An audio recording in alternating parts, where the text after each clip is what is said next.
अस्सलाम वालेकुम everyone, welcome to my YouTube channel. Hopes आप सब खैरियत से होंगे। तो कल हमने ऑब्जर्वेशंस को स्टडी किया कि बायोलॉजिकल मेथड में जो दूसरा स्टेप था वो था ऑब्जर्वेशन, कि मुशाहिदे करना, किसी चीज़ पर गौर करना। अब जो तीसरा स्टेप है वो है हमारे पास फॉर्मुलेशन ऑफ हाइपोथेसिस। फॉर्मुलेशन का मतलब होता है बनाना। हाइपोथेसिस एक राय है, ठीक है, एक आइडिया है। वो राय ठीक भी हो सकती है, वो गलत भी हो सकती है। मतलब कि आपने किसी चीज़ पर ऑब्जर्वेशन जो है वो कर ली, उसके बाद आपने उस ऑब्जर्वेशन के हवाले से कोई स्टेटमेंट देनी है, यानी अपनी कोई राय देनी है, उसको हम कहेंगे हाइपोथेसिस। जैसे मैंने कल एग्जांपल दी थी कि अगर टीचर जो है, कुछ बच्चे होते हैं टीचर को बहुत ज़्यादा ऑब्जर्व करते हैं कि टीचर की ड्रेसिंग कैसी है और इस तरह की बातों को, तो उसके बाद जो वो स्टेटमेंट देते हैं ना, उसको हम कहते हैं हाइपोथेसिस। ठीक है, अब वो ठीक भी हो सकती है, वो गलत भी हो सकती। जैसे कुछ मेरे जैसे होते हैं कि सर के एंटर होने की देर और किसी दिन अगर गलती से सर ने कोई स्वेटर पहन ही लिया है, तो बच्चे की सबसे पहले स्टेटमेंट होती है कि सर ने जो है ना पेटी से पुराना स्वेटर निकाल के पहन लिया। ठीक है, अब ये उनकी स्टेटमेंट थी। उन्होंने ऑब्जर्व किया कि आज सर ने स्वेटर पहना है, उसके बाद जो उन्होंने उस पर स्टेटमेंट दे दी कि सर ने पेटी से निकाल के पुराना पहना है। अब ये उसको हम कहेंगे हाइपोथेसिस। अब वो ठीक भी हो सकती है, वो गलत भी हो सकती है। हो सकता है भाई वाकई सर ने पुराना स्वेटर निकाल के पहन लिया हो, लेकिन ये भी तो हो सकता है कि सर का वो नया जो है वो स्वेटर हो। तो मतलब ऑब्जर्वेशन करने के बाद जो आपने स्टेटमेंट दी है उसको हम कहेंगे हाइपोथेसिस। लेकिन हाइपोथेसिस के लिए एक शर्त है कि ये ठीक, मतलब कि ठीक हो भी सकती है, ठीक नहीं भी हो सकती। ज़रूरी नहीं कि ये 100% ठीक ही हो। हाइपोथेसिस 100% ठीक नहीं होती है, और एमसीक्यूज भी आता होता है कि कौन सी स्टेटमेंट जो है वो 100% ठीक नहीं होती। तो वो कौन सी स्टेटमेंट होती है? हाइपोथेसिस। इसकी डिफाइन भी ये है कि it is a tentative explanation. Explanation किस चीज़ की? एक्सप्लेनेशन हमारी ऑब्जर्वेशन की, कि हमने जो ऑब्जर्वेशन की उसके बाद जो है हमारी जो एक्सप्लेनेशन है, उस ऑब्जर्वेशन को हमने जो जिस तरीके से एक्सप्लेन किया या जो स्टेटमेंट दी, वो क्या होती है? हाइपोथेसिस। और वो कौन सी होती है? टेंटेटिव। टेंटेटिव का मतलब यही कि वो 100% ठीक ना हो। ठीक है, उसे हम कहेंगे हाइपोथेसिस। एक जनरल सी राय होती है वो किसी भी मामले में। ठीक है, और ऑब्जर्वेशन करने के बाद ये जो हाइपोथेसिस का बनाना है, ये बहुत ही इंपॉर्टेंट जो है स्टेप है।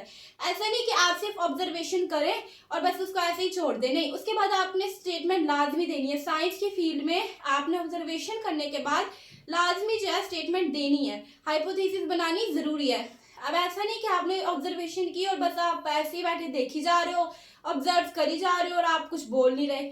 नहीं, ऑब्जर्वेशन करनी है, उसके बाद स्टेटमेंट देनी है, अपनी राय देनी है। ठीक है, उसके बाद है कैरेक्टरिस्टिक्स ऑफ हाइपोथेसिस, यानी एक हाइपोथेसिस की क्या खसूसियत हो सकती हैं, यानी हाइपोथेसिस की कैरेक्टरिस्टिक्स। एक अच्छी हाइपोथेसिस की ये खसूसियत होंगी, तो उसको हम कहेंगे कि ये अच्छी हाइपोथेसिस है। ठीक है, अब वो कौन कौन सी खसूसियात हो सकती हैं?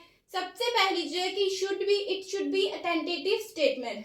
वही बात कि 100% जो है ठीक नहीं हो, यानी हाइपोथेसिस का मतलब ही यही है कि आपने ऑब्जर्वेशन की, उसके बाद बगैर एक्सपेरिमेंट के बस आपने एक अपनी जनरल सी जो आपके दिल में उसके बारे में राय आई, आपने वो दे दी। अब आपको नहीं पता कि वो ठीक है कि गलत है, वो तो बाद में आप एक्सपेरिमेंट करोगे, गौर दोबारा से आप हाइपोथेसिस के बाद डिडक्शन करोगे तो आपको पता चलेगा ना कि ये ठीक है कि गलत। बस हाइपोथेसिस में आपने राय दे दी, अब वो ठीक भी हो सकती है, वो गलत भी हो सकती है। सेकंड स्टेप है एग्री विद अवेलेबल ऑब्जर्वेशन, कि आपने जो ऑब्जर्वेशन किया उसके साथ वो मैच भी हो रहा हो। कि ऐसा नहीं है कि आप दरवाजे की ऑब्जर्वेशन करें और आप स्टेटमेंट दे दें पंखे के बारे में। नहीं, ऐसे नहीं होगा। आपकी जो हाइपोथेसिस होगी, आपकी जो स्टेटमेंट होगी, वो आपके ऑब्जर्वेशन के साथ रिलेट कर रही हो, उसके साथ मैच कर रही हो, पता लगे कि हाँ ये और जो स्टेटमेंट है ये इसकी ऑब्जर्वेशन के ही बारे में है। उसके बाद है it should be simple. Simple मतलब कि ये सादा जुबान में, सादा से अल्फाज में हो। क्योंकि कुछ लोग होते हैं मेरे जैसे कि जिनके पल्ले जो है जल्दी बात नहीं पड़ती, तो उनको ज़्यादा से ज़्यादा एक्सप्लेनेशन की ज़रूरत होती है। तो इससे बेहतर है कि आप सिंपल वर्डिंग को यूज़ करें, सादा सी जुबान को यूज़ करें, ताकि आम से आम बंदा भी आपकी बात को समझ सके। उसके बाद है कि it should be testable. Testable मतलब इसको परखा जा सके, इसको टेस्ट किया जा सके। ऐसी स्टेटमेंट हो कि जिसको एक्सपेरिमेंट करके हम टेस्ट भी कर सकें। एंड फाल्सिफिएबल, और यानी जिसको हम गलत भी साबित कर सकें। वही बात हो गई कि इस हाइपोथेसिस का ये होता है कि उसके 100% श्योर नहीं होती। तो ऐसी स्टेटमेंट हो कि जिसको हम गलत भी साबित कर सके, तभी हम उसको क्या कहेंगे, हाइपोथेसिस। और ऐसी हो कि जिसको हम टेस्ट भी कर सकें एक्सपेरिमेंट करके। उसके बाद है it should be general statement, यानी एक जनरल सी स्टेटमेंट हो कि वही वाली बात की ये सिंपल सी हो, हर एक इंसान को जो ये आसानी से समझ आ सके, तो इसको हम कहेंगे हाइपोथेसिस। और हाइपोथेसिस जो होती है वो ये भी हो सकता है कि वो बायोलॉजिकल प्रॉब्लम का आंसर हो। ठीक है, कि आपने ऑब्जर्वेशन की, उसके बाद आपने अपनी राय दे दी। अब आपको नहीं पता कि वो ठीक है गलत है, बस आपने अपनी राय दे दी। लेकिन अब ये भी हो सकता है कि जो बायोलॉजिकल प्रॉब्लम है आपकी दी हुई हाइपोथेसिस उसका आंसर हो, यानी वो ठीक निकले। ठीक है, लेकिन ऐसा भी हो सकता है कि आपकी हाइपोथेसिस टोटली जो है वो गलत हो। तो ये होती है हाइपोथेसिस। और साइंस की फील्ड में आपने ऑब्जर्वेशन करने के बाद हाइपोथेसिस लाजमी देनी होती है।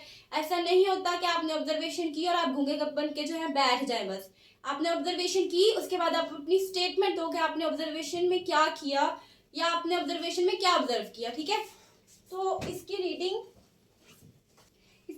है observations do not become scientific observations until they are organized and related to a question। मतलब कि कोई भी ऑब्जर्वेशन साइंटिफिक ऑब्जर्वेशन नहीं बन सकती जब तक कि हम उस ऑब्जर्वेशन में से लिए गए डाटा को ऑर्गेनाइज ना करें और उससे एक स्टेटमेंट ना बनाएं। हमने ऑब्जर्वेशन की, उसके बाद हमने कोई स्टेटमेंट नहीं बनाई, उसका डाटा ऑर्गेनाइज नहीं किया, तो हम उसको साइंटिफिक ऑब्जर्वेशन कहेंगे ही नहीं।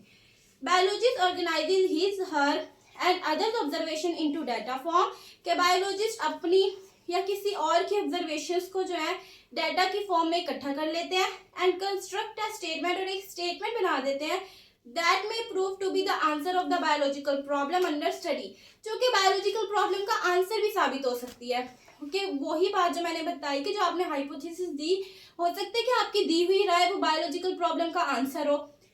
This tentative explanation of observation is called a hypothesis. ये जो टेंटेटिव एक्सप्लेनेशन होती है किसी भी ऑब्जर्वेशन की, उसको हम क्या कहते हैं, हाइपोथेसिस। और ये मोस्ट इंपोर्टेंट एमसीक्यूज है, ये आता भी होता है कि tentative explanation of observation is called, तो वो क्या होती है, hypothesis. It may be defined as a proposition that might be true, यानी एक ऐसी स्टेटमेंट भी हो सकती है जो कि सच्ची भी हो। जरूरी नहीं कि ये पूरी की पूरी गलत ही हो, इस सच्ची भी हो सकती है और गलत भी। A hypothesis should have the following characteristics। एक hypothesis में जो है following characteristics होनी चाहिए। It should be a general statement, कि एक जनरल सी सादा सी स्टेटमेंट हो। It should be a tentative idea, यानी एक ऐसा आइडिया हो जो कि 100% श्योर ना हो।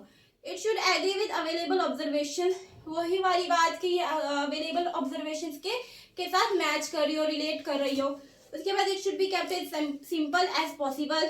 It should be testable and potentially falsifiable। In other words, there should be a way to show the hypothesis is false, a way to disprove the hypothesis। यानी आसान ज़बान में हाइपोथेसिस को गलत हाइपोथेसिस ऐसी हो जिसको गलत साबित किया जा सके। A great deal of careful and creative thinking is necessary for the formulation of a hypothesis। Biologists use reasoning to formulate a hypothesis। अब बायोलॉजिस्ट जो है वो रीजनिंग का मतलब होता है वजह देना। वो रीजनिंग को यूज करते हैं क्या करने के लिए, हाइपोथेसिस को बनाने के लिए। कि अब आपने अपनी राय दी, साथ में आप उसकी वजह भी दो। ठीक है, आप एक रीजनिंग दो। आपने एक स्टेटमेंट दे दी, बस ऐसे नहीं कि बस स्टेटमेंट दे दी, उसके साथ वजह भी दो कि मैंने ये स्टेटमेंट क्यों दी, यानी आप रीजनिंग को यूज करो। तो ये होती है हाइपोथेसिस।